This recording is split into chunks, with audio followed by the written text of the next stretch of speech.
fans, and welcome to the last episode of the TnN review show. When we're speaking about the Euros, that is, because we're still going to talk about football and stuff like that. But the Euros are over, we're done covering the Euros. This is the final episode. Definitely. Hello, Chris. Hi, how are you? Hello, viewers. Thank you for having me.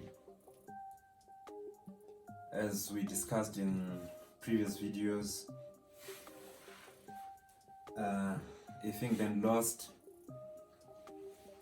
I'd have to wear Manchester United scarf for the rest of the season.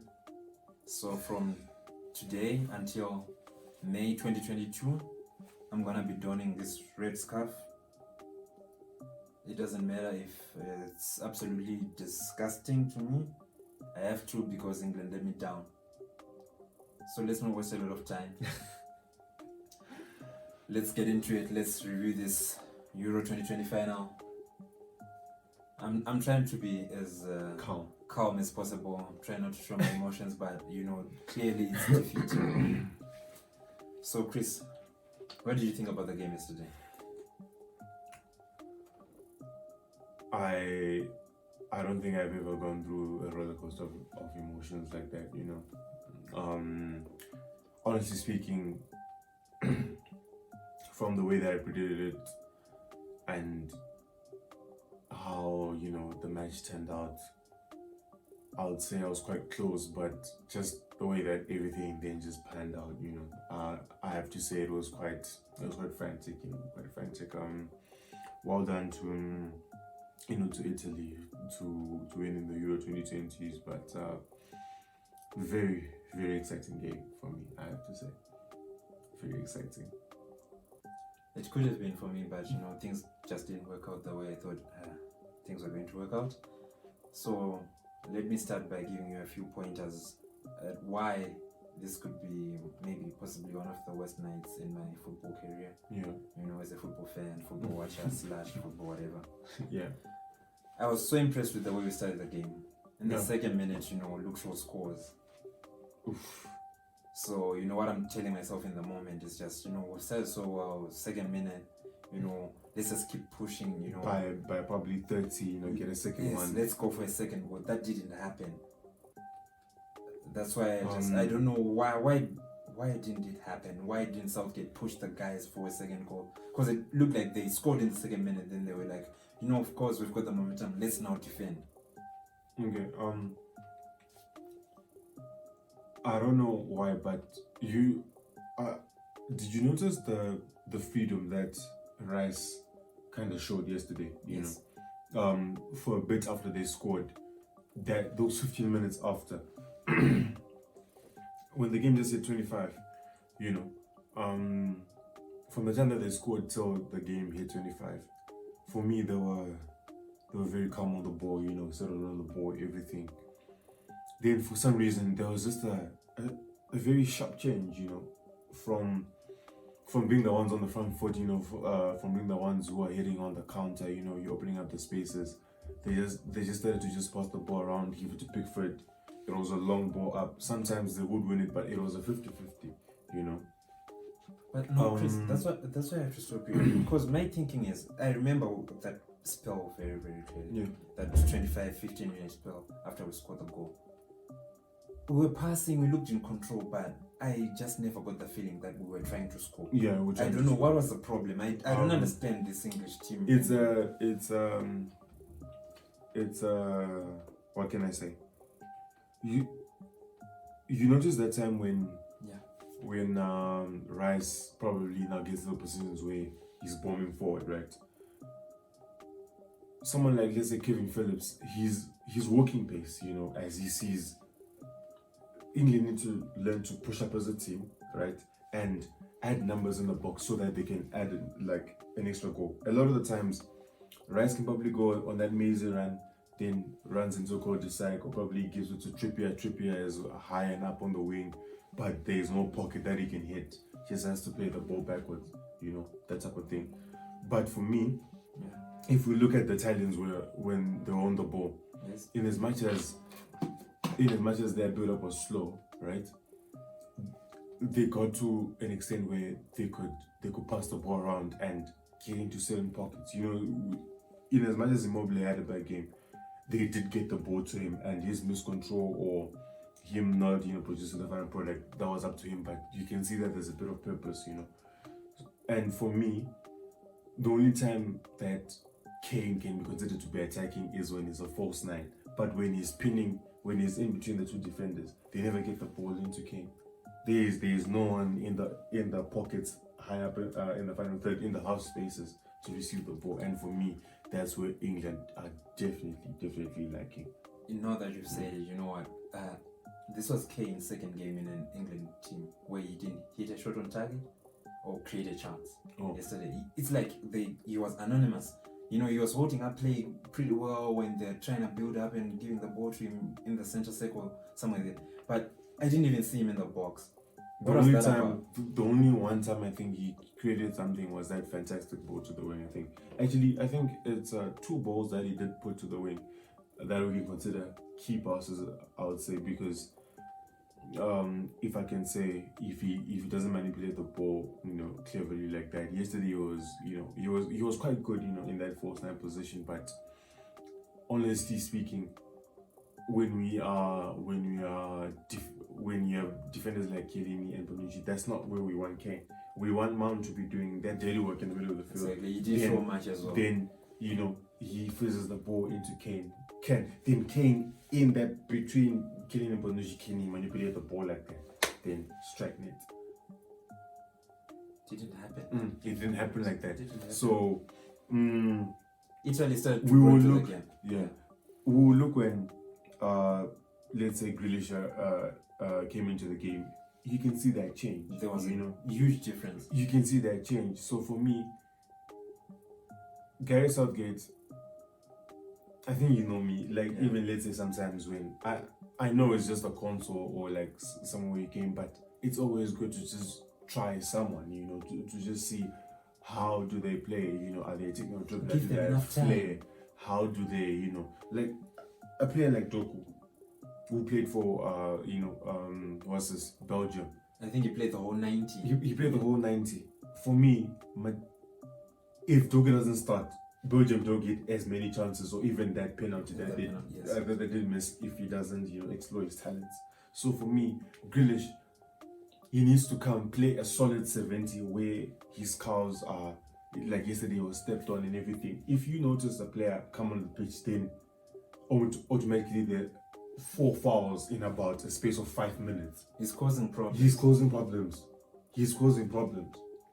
Yesterday, the way he just manipulated the ball, the ball is there, man is there, get your body between ball and man, get fouled, pick up the ball, play it quick. It's exactly what he did yesterday. Now that you've mentioned, the substitutions, I don't know what's wrong with Gareth Southgate's substitutions. It's like he makes them late, or he just makes the wrong subs. I don't know why. When did Jack Grealish come on? Wasn't it in extra time? I thought it was extra time. Yeah, extra time. Why doesn't he put him on earlier? Because you could see that he was clearly making some problems for the Italians. I don't like where this. Do you know what I noticed? Yeah. Right. If Italy go to extra time, you're not winning that game. Because if you noticed how the moment that he went into extra time, he changed that whole midfield. Yeah, he changed the whole midfield. Jorginho was still playing, but he put in 3 workhorses. Yeah, Cristante came on, Locatelli came on, yes. Then Benedeschi, and when Benedeschi came on, although he was losing the ball, he pinned the England defense a bit back because they knew he had pace, and he also has technical ability if he does get past the player. Okay. So those changes for me. Then Southgate only makes his changes because he has seen Mancini make changes. Exactly. During the game, for me, 75 minutes, bring on Grealish. Change, like just twitch something, And in as much as Grealish won't run as much as Mount will, right? At some point, if it's 15 minutes left, give that guy a chance. Give the guy a chance. Put in Sancho. Put in probably. Okay, not put all your eggs in one basket, like that. But either you're gonna go for pace or go for someone who has close control and can link up play. Either of the two, at least. Just change something, because that was boring. When Henderson came on, flat. He was flat. Flat. It was an Then inspiring change. You waste a substitution, then you bring him off, then you bring on Grealish for Henderson. That's wasting a sub. He Just just wasted a sub. Best thing for me, Yes. right? It was supposed to be the other way around. Rather bring on Grealish first, right? Like he did the previous time. He causes problems. Then when you see how he's probably being overrun, or maybe that time he got an injury, he looked a bit gingerly. Then you bring in Henderson. Then you shut up shop. Then Henderson, in as much as we know that he doesn't take too many, but the experience that he has, winning a Champions League, winning the Premier League, he could definitely have done better than the boys who got a lot of pressure from Southgate. I understand. And I also agree with you. Now we look at a lot of people, you and I as well, are calling it sort of close. But you look at the statistics, I don't think it's really that close. Italy were the better team. They deserve to win. 29 shots in the game. Or no, 19 shots. 9 on target. 9 on target. England just hit 6 shots the whole game. How is that even close? I don't even know how we get them to penalties. If I can be honest, Yeah. England played exciting, but they didn't convert their momentum. They didn't convert their chances when they got into. Yesterday they got into very, very, very good positions. Very good positions. Sterling, I remember that pass by Henderson. For me, Grealish picks up that ball in that position. Ooh, Italy are done. We expect a different outcome. Italy are done because there he's carrying the ball. Jorginho is far off the pace. He's probably 2 yards away from. He's not gonna play that ball one time. Close control. You have Saka to your right. So wait, was it Saka? Yeah, Saka. Yeah, Saka came on. Saka to your right. Okay, you do have Sterling making a fantastic run. They have came through the middle. It's a 4v3. The moment you put it to the wing and you don't come via the heart, you're giving the defense time to recover. A chance. There was a time when Sterling gets the ball, he looks up, a defender is probably coming onto the 45. He goes on the ball, looks up again. Kylian and Bonucci, they don't give you the time that kind of time in the box. They will be on you like that. So unless if you can be slick like Morata did, that other time probably, but England they were a bit far off the pace. Yeah. You talk about promising positions, Chris. For me, yes, I do see those promising positions. I want you to be as harsh as possible. We know Southgate, I think, he saved his job. He got them to a final. Of course, he's got not get more chances with this team. When they get into those promising positions, then they don't convert it into any, big chances or goals, whatever. If you're to blame, of course, we want to say it's just the team, take responsibility as a team. But we have to look at it and analyze. Is it Southgate's lack of coaching ability, quality that puts England into those promising positions where they can't convert it into chances? Yeah. Or is it just the players? Those players look very restricted. If I'm playing with the Phillips and Rice in my team, in as much as they're two holding like that, either of them should definitely have the license to go forward. Definitely. On any day. Right? We can look at Kevin Phillips when he got a chance to strike a ball, put it on his chest, hit it with the laces. He's got the quality. He definitely has the quality. If he can spread that ball into Trippier, then he supports the play on the 45. Right? It's those type of things. But a lot of the times, every time he makes a pass, he then plays at walking pace. At Leeds, if he makes a pass in between the lines, he's following that pass. He's following the pass, But Southgate, every time that you look at a player like Shaw, right?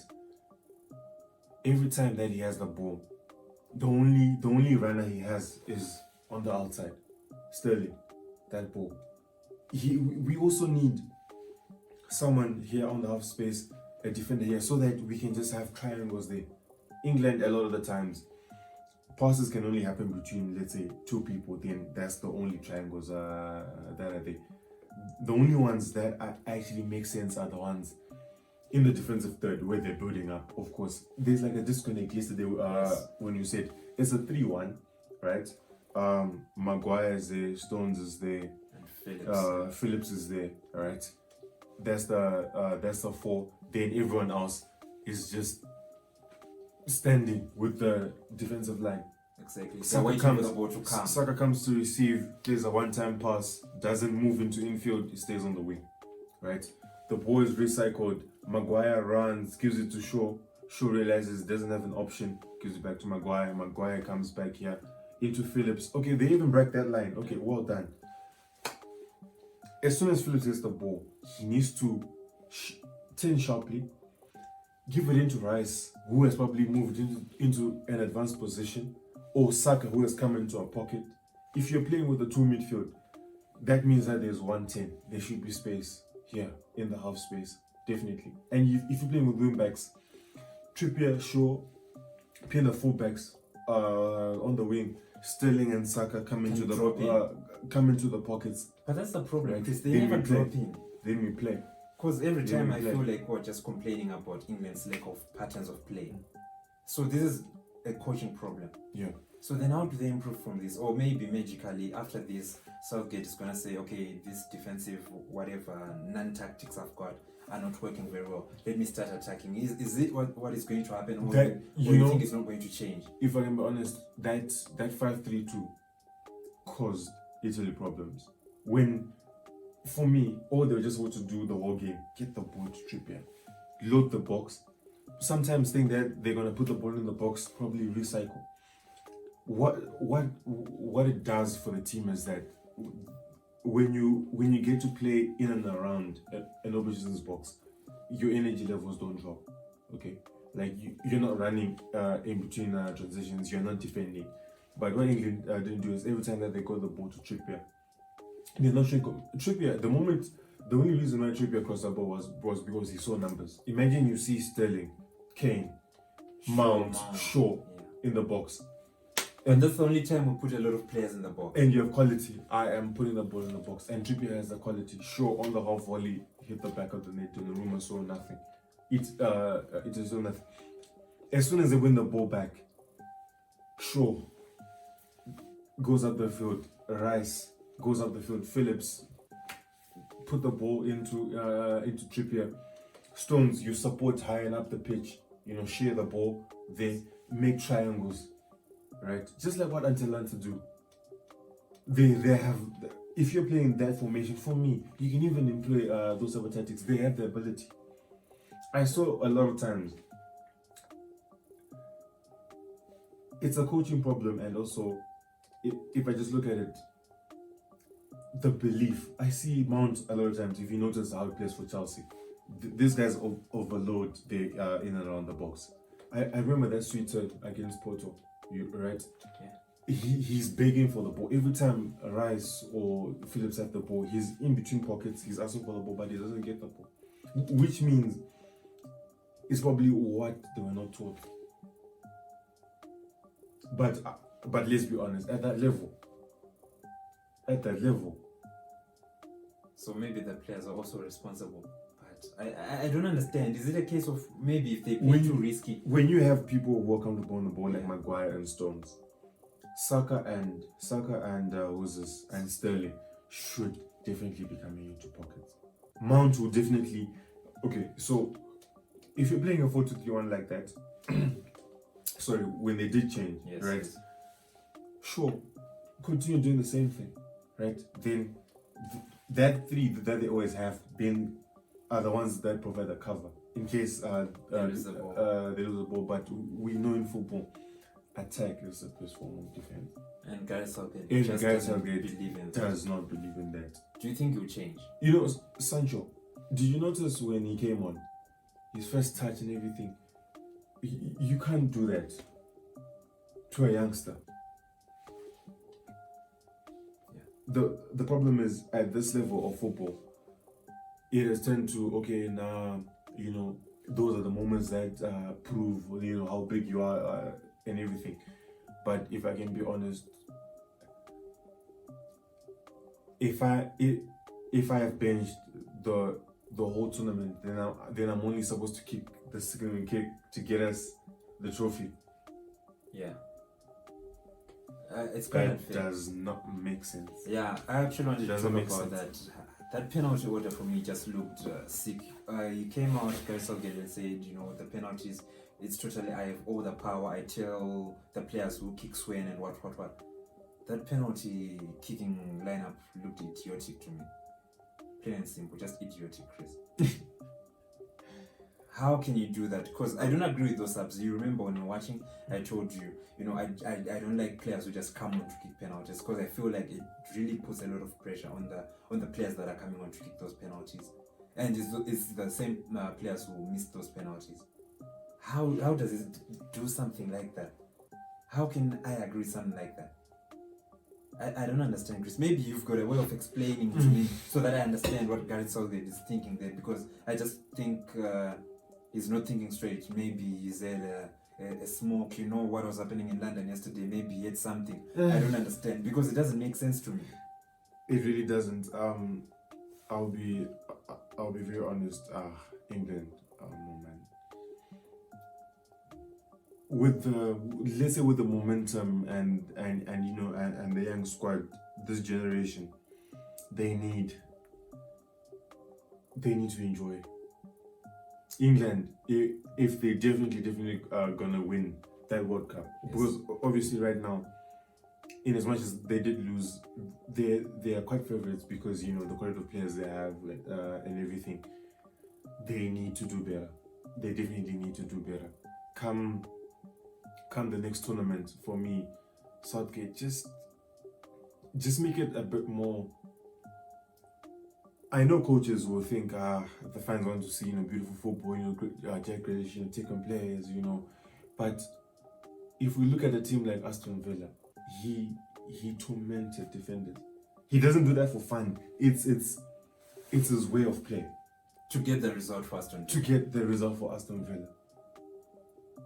Watkins, I think, scored a good 5-6 headers from set pieces because of Jack Grealish.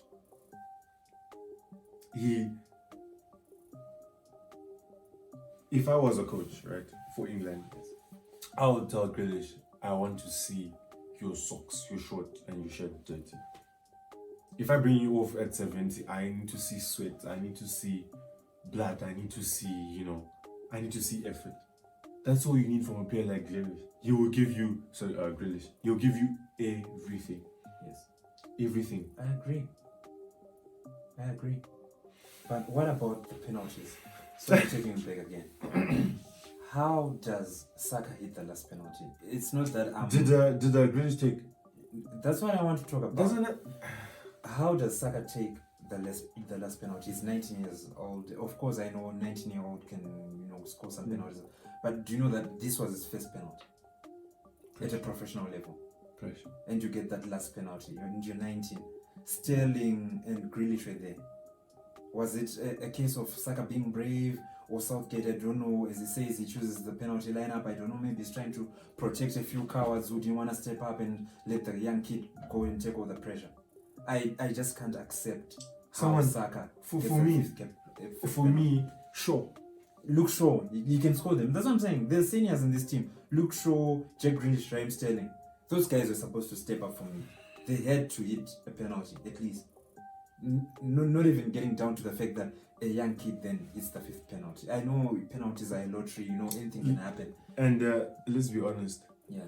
Sancho and Rashford, when they came on, they looked like, okay. To me, yeah, they seemed disinterested. Why are we even coming on? Exactly, a bit disinterested. It looked to me like they didn't want to come on, because I think they just knew that they're being brought on to kick penalties. I don't know, but that was poor team management from the coach. Poor coaching, yes, from Gareth Southgate, I have to say. I think the quality that Mancini showed just at the end, you know, You will see the difference between the two coaches. you could definitely see the difference, and tragic for England, but I think at the end of the day, Italy definitely they didn't lose a single game, you know. Yeah, they haven't lost a single game for 3 years. You know, for 3 years, you know, the whole tournament, and come, you know, the World Cup, I think they'll definitely be looking to, you know, add on to that. So congratulations to, you know, to Italy for winning it. They definitely deserve it, and it went to Rome. It went to Rome. Yeah, but you know, definitely, I actually wanted to say I don't think we've given enough love to Italy. Yeah, definitely. You didn't even speak about any standout players from Italy. No, actually, isn't we were just focusing Yeah, on yeah. you know, on the down part first. Then Yeah. we saved the best for last. Well done to Federico Chiesa for me. Yeah. He was convinced me. Well done to that player. He definitely. So tell me, you are Southgate, right? Then you see Chiesa doing that for Italy. Why don't you just bring on Grill? And he does the same thing. I don't know, but then I guess that's the difference in the coaches. And Yeah. even that Immobile change. He notices, he sees Immobile isn't doing anything. Yeah. He brings on Struggling. Barrett. Yeah. And Barrett actually gets, you know, a half a chance. That's actually, you know. Half a chance. Yeah. I But- don't know. And That's let's be honest, in as much as Barrett, when he did come on, it was only a half chance, then it was done. Yeah. Nothing else. But the fact that he changed something. he changed Exactly. something. He changed something. No, the only way, so right now, Mancini will grow from this. You will know probably next time, maybe not really Barretti down the middle. Probably, you know, maybe a Belotti. He's better at that position. Only when I need to change, maybe Chiesa, maybe Barretti can come in. You know, you learn those type of things. Exactly. You learn those type of things. But Gareth Southgate right now, does he really know what Sancho can do for England? He doesn't. Yeah, well, he hasn't even seen him enough. Yeah. He doesn't. He hasn't given him a chance. He did see him during Ukraine, but that was one game. Yeah. It's not enough. It's not enough. You were laughing at me the other day when I was saying, you know, sometimes when the game starts, you need to get into a challenge, you know, get your bones, you know, a bit, Yeah. you know, warm, you know, get a knock. You get kind of stronger, you know, I would say. Rashford has one of the best, I think, kicking techniques there is. Alongside, you know, people like John Moutinho, you know, Papu Gomez, you know, Ronaldo. Yes. They hit the ball on their instep. Bruno Fernandes with accuracy, with power. If Rashford has played probably 3-4 games, that pen, I'm sure he's, yeah. he's tucking it away. I'm sure He's definitely begging that. agree with you. But anyway, and also we look at Mancini. We'll go back to, you know, for the praise for Italy. We go back to how he then brought on, you know, Locatelli for Verratti. You know, Verratti came on, Cristante came on, gave them, you know, calm on the ball. You know, it was just a tactical masterclass. Exactly. If I can Italy say. were just the better team. They were just the better team. They did for me, it's how they did concede early, but no sign of this. Exactly. They didn't panic. They did not panic one bit. They didn't panic one bit. I think that's It was the the first time I difference, just yeah. saw Donnarumma just do this, right? Because honestly speaking, Yeah. they saw that, okay, now we were cold. Di Lorenzo probably took time to get back into the game, Yeah, yes. right? Touches were pretty heavy, you know, everything. But that's when you see that you got teamwork. When you notice that one of your players is down, even him, when he made a mistake, he didn't you know, hold his head or anything.